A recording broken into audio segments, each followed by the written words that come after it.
Welcome to Retirement Talk, the show that gives you wealth strategies that actually work. Well, today we're going to be talking about FIRE. No, we're not talking about how to put a fire out. We're going to be talking about financial independence, retire early. Maybe you've heard that and you're like, yeah, I want to do that. I want to retire early. Well, a lot of people would. Not everyone, but a lot of people would. But it takes work, and there's a lot of effort that you have to put in, and really having a strategy, sticking to the plan, being disciplined and all that. But it is achieved by thousands and thousands of families every single year. So how important is it to you? I think it's important, Dan, to talk about values and how important is financial independence and how big a deal is it to you to be able to do the things you just want to do. Doesn't mean you're going to quit working, but maybe you're able to do it just in volunteering because you set yourself up, got yourself into a strong financial position, and it doesn't necessarily mean that you have to be traditional retirement age. We know people who have achieved FIRE, financial independence, retiring early at age 35, 40, 45, 50. You're like, well, what in the world would you do? There's lots of things that you could do. There's a lot of great value that you could put in, and people are looking for great volunteers. So again, it's not for everyone, but it can be for a lot more people who want to put in the work to do it. Well, let me add this. Maybe you don't want to retire early, but let me ask, what if you were forced to retire early? Right. What if life threw something at you that you were no longer able to work? Achieving FIRE in these early years can put you in financial security to support you and your family in the same way that you want to. So I think it's important that we all address this and try to put ourselves in a position to be able to retire early. And you're right, values, is it worth it to you? It's opportunity cost if you want to talk about economics.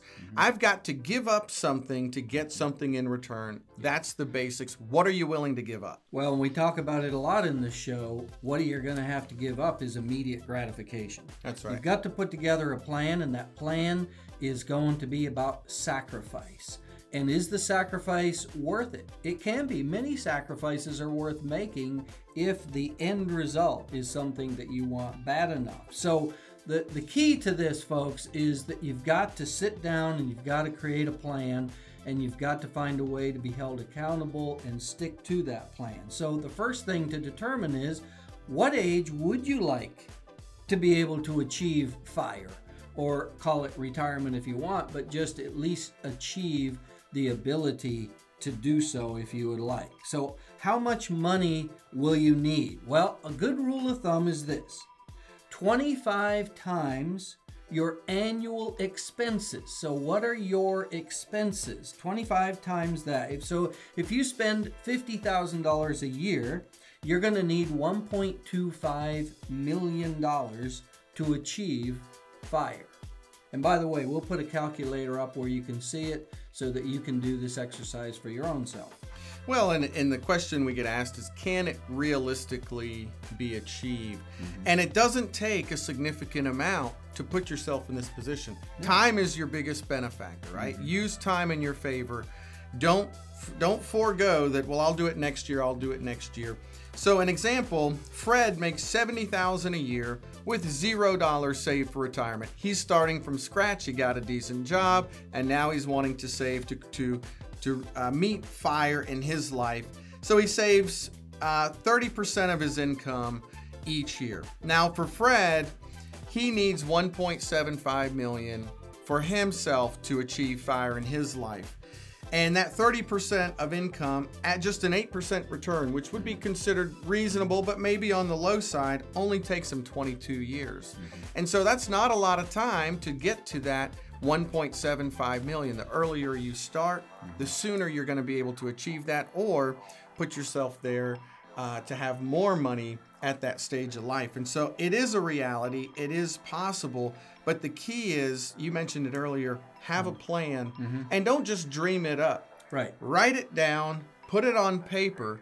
It's like a vision board for financial success.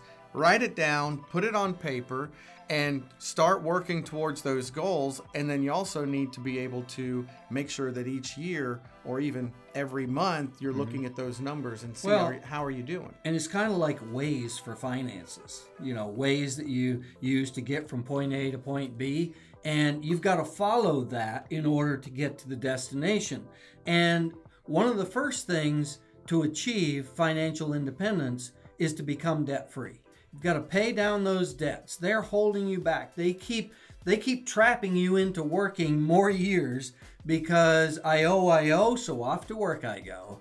And so getting debt-free, and you say, oh, that would be impossible. People are doing it at all ages. They don't owe on cars. They don't owe on furniture, on trips that they make, or even paying their home off early can be achieved if you have enough determination. So becoming debt-free, that's going to have to be a big part of it. And number two, save a high percentage of your income. So the less money that you have to put into debt reduction, that money can now be put into savings. And we know people that are saving 25, 40, even over 50% of their income every single year. And I'll tell you folks, that can achieve financial independence pretty quickly. That's right. Add a couple more to it. Live a minimalist lifestyle. What that means is don't overlive your means, and in fact, try to live under. Every time you get a pay raise, increase the amount that you save. Don't just go and spend more.